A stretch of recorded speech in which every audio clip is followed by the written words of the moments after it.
The Russian military command has begun evacuating air defense systems from the front lines in Ukraine to bolster Moscow's defenses. ምቱ የበረታባቸው ፑቲን በመጨረሻም እስማማለሁ አሉ። ሰውየው በ2008 ጆርጂያ ላይ በ2014 ክሪሚያ ለአቅማቸውን ፈትሸው ከ8 ዓመት በኋላ ዶንባስና ሉሃንስክ ላይ ጦርነቱን ጀምሮ በአጭር ጊዜ ውስጥ ተልእኮውን እንደሚያጠናቅቁ ቢያስቡም ነገሮች አልጋ ባልጋ ሳይሆኑ ቀርቶላቸው በተራዘመ ጦርነት ውስጥ ተዘፍቀው ይገኛሉ። የኮሜዲ ስራ ያቅርብ እንጂ ጦር ሜዳ አይቀርብም ብለው ለኮሜዲያን ፕሬዝዳንት ዘለንስኪ የተሳሳተ ግምት ቢሰጡም ሰውየው ግን ከኪነ ጥበቡ ባሻገር የጦር ሰው መሆናቸውን አስመስክረዋል። ዓለም ከልቧ ባይሆንም እልቂቱ እንዲያቆም ብዙ ተማጽናለች።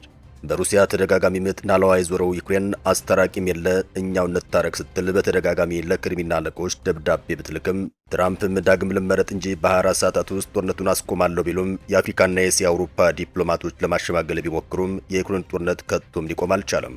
አሁን ግን ሞስኮ ወደ ድርድር ለመምጣት የተገደደችበት ጊዜ የደረሰ መስሏል።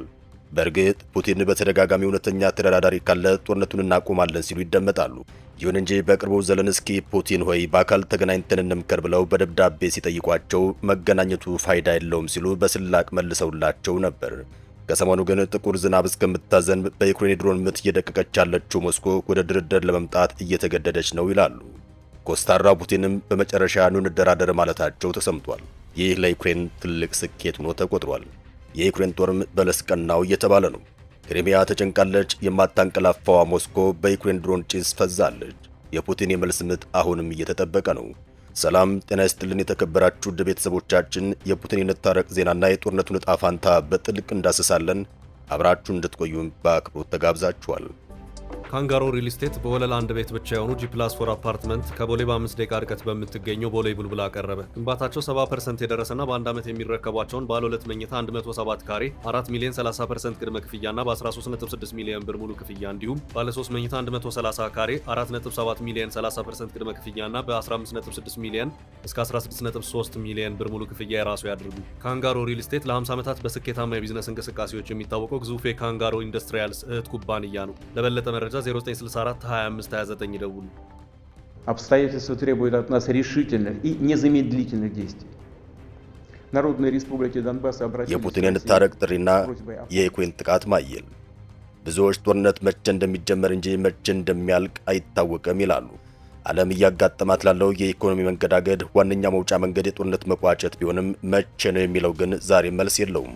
የአውሮፓና የአሜሪካ ፖለቲከኞች ውግዘት፣ ዛቻና ፉከራ አላባራም። ዘለንስኪ ይጮሃሉ። አንዱም ግን ዩክሬንና ሩሲያ ላይ የሚወርደውን አንዲት ጥይት አላስቆምም። የሩሲያው ፕሬዝዳንት ቭላድሚር ፑቲን ሀገራቸው ከዩክሬን ጋር የምታደርገውን የሰላም ድርድር ለመቀጠል ፈቃደኛ መሆኗን ተናግረዋል። ፕሬዝዳንቱ ድርድሩ ሊደረግ የሚችለው ቀደም ሲል በኢስታንቡል ቱርክና በአላስካ አንኮረጅ በተደረሰው ስምምነት እንዲሁም በመሬት ላይ ባለው ነባራዊ ሁኔታ ላይ በመመስረት እንደሆነ አስታውቋል። ቭላድሚር ፑቲን ከዩክሬን ጋር የገቡበትን ጦርነት ለመቋጨትና ዝግጅታቸውን አረጋግጠዋል። ኢንዲፔንደንት እንዳስነበበው ከሆነም ይህ የሩሲያው ፕሬዝዳንት ውሳኔ የተሰማው ዩክሬን በሩሲያ ነዳጅ ማጣሪያ ላይ ባደረሰችው ጥቃት የነዳጅ እጥረት ከተከሰተ ከቀናት በኋላ መሆኑም ተሰምቷል። ፑቲን የዩክሬንን ጥቃት ህዝቡን ለመጉዳት የተደረገ ተንኮል ሲሉ ፈርጀውታል። ሩሲያ ቀደም ሲል በኢስታንቡል በተደረሱ ስምምነቶች መሰረት ለመደራደር ዝግጁ መሆኗን ገልጸዋል። ስምምነቱን በወቅቱ የጀመረው የዩክሬን ልዑክ መሆኑንም አስታውቀዋል። በወቅቱ ከሁለቱ ወገን የተወከሉ ተደራዳሪዎች ሁሉንም በከባድ ሁኔታ የቆሰሉ ወታደሮችን ጨምሮ ዕድሜያቸው ከ25 በታች በሆኑ የተማረኩ ተዋጊዎች ሙሉ በሙሉ ለመለዋወጥ ስምምነት ላይ መድረሳቸውም ይታወሳል። በተባበሩት መንግስታት ድርጅት የዩክሬን መልእክተኛ አንድሪ ሜሌክ ትዕግስታቸው ማለቂያ የሌለው መሆኑን ተናግረዋል። ጦርነቱን ለማስቆም ጠንካራ ዓለም አቀፍ ግፊት ካልተደረገ በስተቀር ኪየቭ አሁን ያለውን የተኩስ አቁም የውሳኔ ሀሳብ ልትከልስ እንደምትችልም ገልጸዋል። ፑቲን በበኩላቸው የኪየቭ አገዛዝ ሊደረጉ ከሚችሉ ድርድሮች በፊት ጠንካራ አቋም እንዳለው ለማስመስከር እየሞከረ ነው ሲሉ ተደምጠዋል። በጦር ሜዳ ላይ ያለውን ሁኔታ ፍጹም የተለየ መሆኑና የሩሲያ ወታደራዊ ክፍሎች በየቀኑ ወደፊት እየገፉ መሆናቸውንም አጥብቀው ተናግረዋል። ከቀናት በፊት ፕሬዝዳንት ዘለንስኪ ለፑቲን ግልጽ ደብዳቤ በመላክ ጦርነቱን ለማቆም ፊት ለፊት የሚገናኙበትን የሁለትዮሽ ስብሰባ እንዲደረግ ሐሳብ አቅርበው ነበር።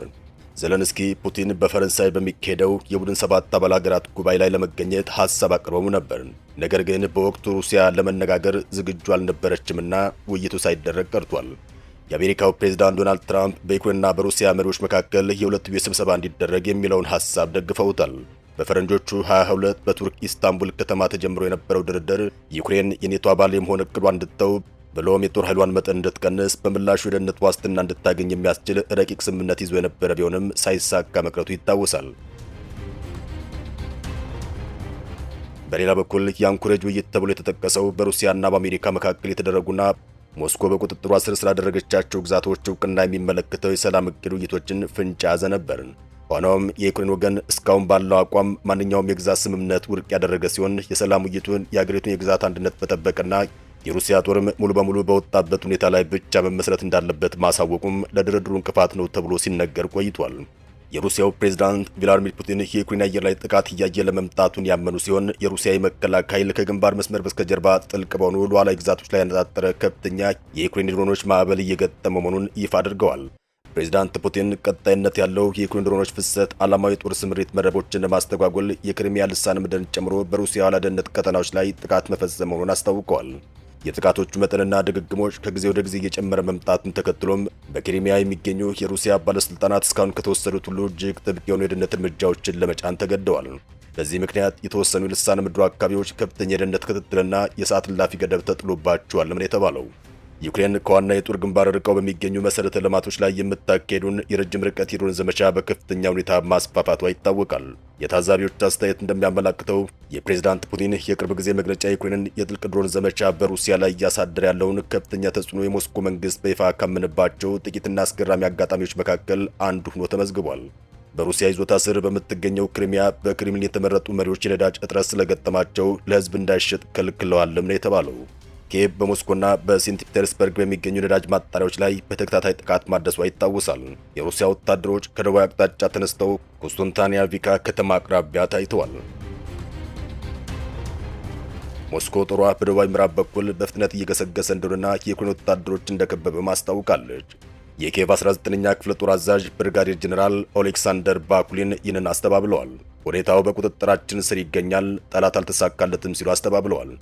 ሆኖም ግን በከተማው ወደ 130 የሚጠጉ የሩሲያ ወታደሮች መኖራቸውንም አምነዋል።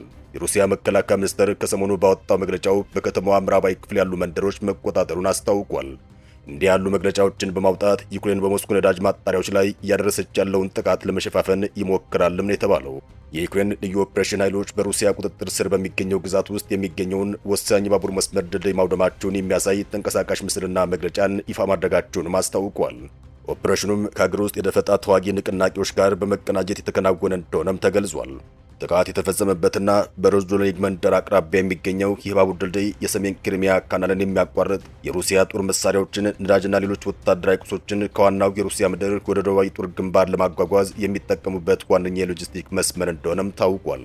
የዩክሬን ባለስልጣናት እንደገለጹትም ጥቃቱ በሁለት ምዕራፍ የተከፋፈለ ስትራቴጂካዊ እርምጃ እንደሆነም ተነግሯል። ድልድዩ መጀመሪያ በሌሊት በዩክሬን ሰው አልባ አውሮፕላኖች አሊያም ድሮኖች የተመታ ሲሆን በዚህም በመዋቅሩ ላይ ከፊል መደርመስ ደርሶበታል።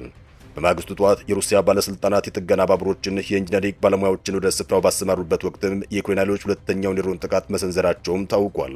የክትትል ጥቃትም የጥገና ቁሳቁሶችን ሙሉ በሙሉ ያወደመና በቀሩት የድልድይ ክፍሎች ላይ ከፍተኛ ጉዳት ያደረሰ በመሆኑ ድልድዩ ሙሉ በሙሉ ከአገልግሎት ውጭ ማድረጉን የዩክሬን ምንጮች ገልጸዋል። ይህ ሪፖርት በገለልተኛ ወገን ከተረጋገጠ የድልድዩ መውደም በደቡብ ዩክሬንና በክሪሚያ የሚገኘውን የሩሲያ ጦር የቁሳቁስ አቅርቦትና እንቅስቃሴ በእጅጉ ሊያስተጓጉል እንደሚችል ወታደራዊ ትንታኞች ጠቁመዋል። በደረሰው የጉዳት መጠን ላይ የሚደረገው ገለልተኛ ማረጋገጥ ሂደት አሁንም ቀጥሏል። የድርድሩ እንቅፋቶችና የሩሲያ የመልስ ምት። የሩሲያ የረጅም ጊዜ አቋም ዩክሬን ከዶንባስ፣ ሉሃንስክና ኬርሶን ብሎም ዛፖሮዥያ ክልሎች መውጣት ኔቶን ለመቀላቀል የምታደርገውን ጥረት ማቆም አለባት የሚል ነው። ኪየቭ ግን ለሞስኮ የሚቀርብ ማንኛውም ስምምነት ወደፊት እንደገና እንድትወረር እንደሚያበረታታ በመግለጽ ማንኛውም ግዛት ለመስጠት ፈቃደኛ አልሆነችም። ሩሲያ ሙሉ ወረራ የከፈተችባት የክሪሚያን ባህረ ገብ መሬት ከተቆጣጠረች ከ8 ዓመታት በኋላ እንደሆነም ዩክሬን ገልጻለች። የዜሌንስኪ የቅርቡ ደብዳቤ ይዘት ዋይት ሃውስን ጨምሮ በአንዳንድ ወገኖች ተስፋን ሰጥቷል። የአሜሪካው ፕሬዝዳንት ዶናልድ ትራምፕም ሁለቱ መሪዎች ቢገናኙ ጥሩ ነበር ሲሉ ተደምጠዋል። የፑቲን የረጅም ጊዜ አቋም ግን ሩሲያውን በከፊል የተቆጣጠረቻቸውን 4 ግዛቶች ዩክሬን እንድታስረክብ ብሎም ኔቶን ለመቀላቀል የያዘችውን ጥረት እንድታቆም ይጠይቃሉ። ዩክሬን ግዛቶችን አሳልፎ መስጠትን ሩሲያ ዳግም ወረራ ለማድረግ ያደፋፍራል በሚል ውድቅ ያደረገች መሆኑ ይታወሳል። ሞስኮ ክሪሚያን ከጠቀለለች ከ8 ዓመታት በኋላ እንደ አውሮፓውያን አቆጣጠር በ2022 ሙሉ ለሙሉ ወረራ ማድረጓ ይታወሳል። ባለፉት ወራት የተኩስ አቁም ስምምነቶች የተቀዛቀዙ ሲሆን ከዚህ ቀደም በጄኔቫ በአቡዳቢና በኢስታንቡል የተደረጉ የሰላም ንግግሮች ከሽፈዋል። 1800 ቃላትን በያዘው ደብዳቤ ዘለንስኪ ጦርነቱ ሀገራችን ላይ ካደረሰው ጫና በኋላ የሩሲያ ወታደሮች ጣፋንታ እኛ ዩክሬናን የሚያስጨንቅን አይደለም፣ ነገር ግን ዩክሬናን ያሳስቡኛል፣ ህዝባችን እያጣን ነው፣ እናም እያንዳንዱ ጦጥ ለእኛ ህመም ነው ሲሉ ተደምጧል። ዘለንስኪ አክለውም ሩሲያውያን በዩክሬን ድሮንና የሚሳኤል ጥቃት፣ በነዳጅ እጥረትና በዋጋ ንረት እንዲሁም በጦርነቱ መማረራቸውን ገልጸዋል። የዩክሬን የውጭ ጉዳይ ሚኒስትር አንድሪ ሲቢክ ግልጽ ደብዳቤ ጦርነቱን ለማቆም ትልቅና ትርጉም ያለው ጥሪ ሲሉ ተደምጠዋል። ፕሬዚዳንት ፑቲን የዩክሬን ፕሬዝዳንት ቮሎዲሚር ዘለንስኪን የሚያገኙት ዘላቂ የሰላም ስምምነት ከተደረሰ በኋላ ብቻ እንደሆነ ተናግረዋል። በሶስተኛ ሀገር መገናኘት ቢቻል ግን በዚህ ዝግጅት ላይ ለመሳተፍና ለመፈረም የረጅም ጊዜ ታሪካዊ እይታን ለመፍጠር የሰላም ስምምነት ላይ የመጨረሻ ስምምነቶች ከተደረሱ በኋላ ብቻ ነው ብለዋል። ይህም የመጨረሻ እርምጃ መሆን አለበት ሲሉ አክለዋል። ዘለንስኪ በግል ሊያገኟቸው ዝግጁ መሆናቸውን ቢያሰሙም እንዲህ አይነት መግለጫዎች ስንሰማ ይህ የመጀመሪያው ጊዜ አይደለም ሲሉም ፑቲን ተደምጠዋል። የአውሮፓ ምክር ቤት ፕሬዝዳንት አንቶኒዮ ኮስታ የአውሮፓ ህብረት ከሩሲያ ጋር ለመደራደር ተስፋ እንዳለውና ዘለንስኪ እንዲህ አይነት እርምጃዎች እንደሚደግፉ እንደሚያምኑም ተናግረዋል።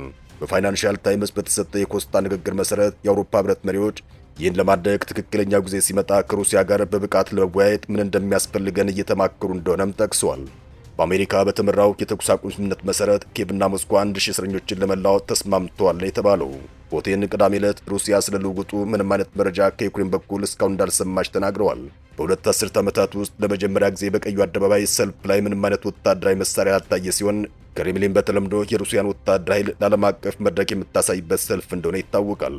በዝግጅቱ ላይ የተሳተፉ ጋዜጠኞች በጣም ጥቂት የነበሩ ሲሆን ብዙ ዓለም አቀፍ መገናኛ ብዙሃን ተቋማት ፈቃድ አልተሰጣቸውም ነው የተባለው። የምዕራባውያን የጦር ድጋፍ የዩናይትድ ስቴትስና የአውሮፓ ዘመናዊ ጦር መሳሪያ አሁንም ወደ ዩክሬን ይጋዛሉ። የአውሮፓ ህብረት፣ ብሪታንያና ካናዳ፣ ጃፓንና ደቡብ ኮሪያ በጥቅሉ 52 መንግስታት ለፕሬዝዳንት ቮሎዲሚር ዘለንስኪ መንግስት በብዙ መቶ ቢሊዮን የሚቆጠር ዶላር ያስታቅፋሉ። የአውሮፓ ህብረትም በጋራና በባል ሀገራቱ በተናጠል ለዩክሬን የሰጠው ድጋፍ ከ193 ቢሊዮን ዩሮ በልጧል። ከእነዚህ መካከል ጀርመን ብቻዋን 94 ቢሊዮን ዩሮ ሰጥታለች ነው የተባለው። አሜሪካ በ2026 የምትሰጠውን ድጋፍ ቀነስ ብታደርግም እስካሁን ለዩክሬን 180 ቢሊዮን ዶላር የሚያወጣ የጦር መሳሪያና ምጣኔ ሀብታዊ ድጋፍ ስለማድረጓም ይነገራል። የሩሲያ ምጣኔ ሀብትም በጦርነቱና በማዕቀቡ እየተንገዳገደ ይገኛል። የሩሲያ ጦር አቅም አንሶትም የሰሜን ኮሪያን ድጋፍ ከእጅል አድርጎ ታይቷል። ጦርነቱን ለማቆም በአሜሪካ ሸምጋይነት የተደረገው ድርድር እስካሁን ለውጤት አልበቃም። ድርድሩ ይቀጥላል ቢባልም ቂም በቀሉ አላባራም። የአውሮፓ ህብረት ሩሲያን በአዲስ ማዕቀብ ለመጣል እየሞከረ ነው። ፑቲን እንደ አውሮፓውያን አቆጣጠር 1990 ሶቪየት ህብረት ከመፈራረሷ በፊት በወቅቱ የሶቪየት ህብረት መሪ ሚካኤል ጎርባቾቭን ደግፏል ሲሉም ኔቶን ይወቅሳሉ። በኋላ ላይ ግን ጎርባቾቭን አስተባብለዋል። ፑቲን ከዚህ ቀደም በተደጋጋሚ የዩክሬን ጦርነት በሰላም ለማቆም ዝግጁና ፈቃደኛ መሆናቸውን ቢገልጹም እንዲሳካ ያሳዩት ጥረት ግን ትንሽ እንደሆነ ይወቀሳሉ። ፑቲን የዩክሬን ኃይሎች ሩሲያ በከፊል ከያዘቻቸው 4 ክልሎች እንዲወጡና ኪየቭ የሰሜን ጦር ቃል ኪዳን ድርጅት ኔቶን ለመቀላቀል የምታደርገውን ጥረት እንድታቆም ጠይቀዋል። ከዚህ በተጨማሪም የአሜሪካው ፕሬዝዳንት ዶናልድ ትራምፕ ጦርነት ለማስቆም እያደረጉ ላለው ጥረት ባቀረቡት የሰላም ዕቅድ ላይ በዩክሬን አዲስ ምርጫ መካሄድና መካተት አለበት ሲሉ ተደምጠዋል። ምርጫ ከተካሄደ ደግሞ ዩክሬን ላይ ጥቃት እንደሚቆም አክለዋል። ከዚህ ቀደም የኤንቢሲው ሳይሞንስ ፑቲን የትራምፕን የሰላም ዕቅድ ካልተቀበሉ ለዩክሬንና ለሩሲያ ሞት ኃላፊነት ይወስዱ እንደሆነ ላቀረበላቸው ጥያቄ ሲመልሱም የትራምፕን የሰላም ጥረት አድንቀው ስምምነቱ እንዳይሳካ ያደረገችው ሩሲያ ሳትሆን ምዕራባውያን ናቸው ሲሉ ተደምጠዋል። ኳሱ በምዕራባውያን እጅ ነው ያለ ያሉት ፑቲን በዋናነት የኪየቭ አስተዳደር መሪዎችና አውሮፓውያኑ ደጋፊዎቻቸውን ለዚህ ተጠያቂ አድርገዋል። ሩሲያ ዩክሬን ከያዘችው የዶንባስ ግዛት ለቃ እንድትወጣ ያቀረበችው ጥያቄ የዩክሬን የሰሜን አትላንቲክ ቃል ኪዳን ድርጅት ኔቶ አባል ለመሆን ያላትን እቅድ መተዋን በይፋ ማስታወቅ አለባት የሚሉና ሌሎች የደህንነትና የዳግም ግንባታ ጉዳዮች በስፋት ውይይት የተደረገባቸውና ከስምምነት ያልተደረሰባቸው ጉዳዮች እንደሆኑም ተገልጿል። ይህ በእንዲህ እንዳለ ግን የሩሲያ መከላከያ ሚኒስቴር ባወጣ መግለጫው የዩክሬን ጦርነቱ ከተቀሰቀሰበት ጊዜ ጀምሮ በሩሲያ ሉዓላዊ ግዛት ላይ በክሪሚያ ላይ ካደረሳቸው ጥቃቶች ሁሉ እጅግ ከፍተኛውን የረጅም ርቀት ድሮን ጥቃት መፈጸሙን አስታውቋል። ሚኒስትሩ ይፋ ባደረገው የቅርብ ጊዜያት የአየር ላይ ጥቃቶች ግምገማ መሰረት የአገሪቱ የጸረ አየር መከላከያ ስርዓቶች በአንድ ምሽት ብቻ 323 ባለሰረገላ ማለትም ፊክስድ ዊንግ የዩክሬን ድሮኖችን መትተው እስካሁን ታይቶ የማይታወቅ አዲስ ክብረ ወሰን አስመዝግበዋል ብለዋል። የአየር ላይ የመጥለፍ እርምጃዎቹ ቤልጎሮድ፣ ቬሮኔዥ፣ ኩርስክንና የዋና ከተማዋ ሞስኮ ቀጠናን ጨምሮም ከ20 በላይ በሚሆኑ የሩሲያ ክልሎች ውስጥ መከናወናቸውም ታውቋል። የሩሲያ ባለስልጣናት ከፍተኛ ቁጥር ያላቸው የጠላት ድሮኖች መከናወን ቢገልጹም የተወሰኑት ግን የጸረ አየር መከላከያ መዋቅሩን ሰብሮ ማለፋቸውንም አምነዋል። በዚህም በቤልጎሮድ ክልል ዴዴሌቭስኪ ወረዳ በደረሰ የድሮን ጥቃት በተከሰተ የፍንዳታ ስብርባሪ አንድ ሲቪል ሰው ሲገደል ሌላ አንዲት ሴት ከባድ የአካል ጉዳት እንደደረሰባት በሪፖርት ተገልጿል። ነገር ግን በሩሲያ በኩል የቀረቡት እነዚህ የድሮን ውድመት አሃዞች በተናጠልና በገለልተኛ ጋር አልተረጋገጡም። ይህ የቅርብ ጊዜ ክስተት ሁለቱም ወገኖች ከዋና የጦር ግንባር መስመር እጅግ ርቀው በሚገኙ የውስጥ አካባቢዎች ላይ የሚያደርሱትን ጥቃት እያጠናከሩ በመምጣታቸው የዩክሬን የረጅም ርቀት ዘመቻ አዲስ የውጥረት ምዕራፍ ውስጥ መግባቱን የሚያሳይ መሆኑን የፖለቲካ ታዛቢዎች ገልጸዋል። ዩክሬን በሩሲያ የነዳጅ ማቀነባበሪያ ላይ ጥቃት መፈጸሟን ተከትሎም ጥቁር ጋዝ የቀላቀለ ዝናብ እየጣለ እንደሆነም ነዋሪዎች ገልጸዋል። ጦርነቱ ከተጀመረ አንስቶ ዩክሬን በሞስኮ ላይ ካደረሰቻቸው ጥቃቶች የከፋ ሲሆን ዩክሬን ወደ ሩሲያ መዲና ወደ 200 የሚጠጉ ድሮኖችን ተኩሳለች ነው የተባለው። ዘለንስኪ ከፑቲን ጋር የአንድ ሀገር ልጆች ነበሩ፣ ሶቪየት ህብረት አንድያለች። ፑቲን ስለላውን ሲያቀላጥፉት ዘለንስኪ እንደ 10ዎቹ ታዳጊ ወጣት በጨዋታ ትምህርቱን ሲባትል የሁለት ሀገራት ዜጎች ሆኑ። ፑቲን የሀገር መሪነቱን ሲለማመዱ ወጣቱ ዘለንስኪም ከቧልትና ከፊልም ምጸቱ ጋር ይታገል ነበር። ዘለንስኪ እንደ ዘበት የገቡበት ፖለቲካ ድፍቶ እንዳይጥላቸው ከመጠንቀቅ ይልቅ ከኃይለኛ ባላንጣቸው ጋር መጋፈጣቸው ቢያንስ እስካሁን ለሚወዷት ሀገር ብለውም ለህዝባቸው አልጠቀመም። የተከበራችሁ ውድ ቤተሰቦቻችን ስለተከታተላችሁን ከልብ እናመሰግናለን። ጤና ይስጥልን።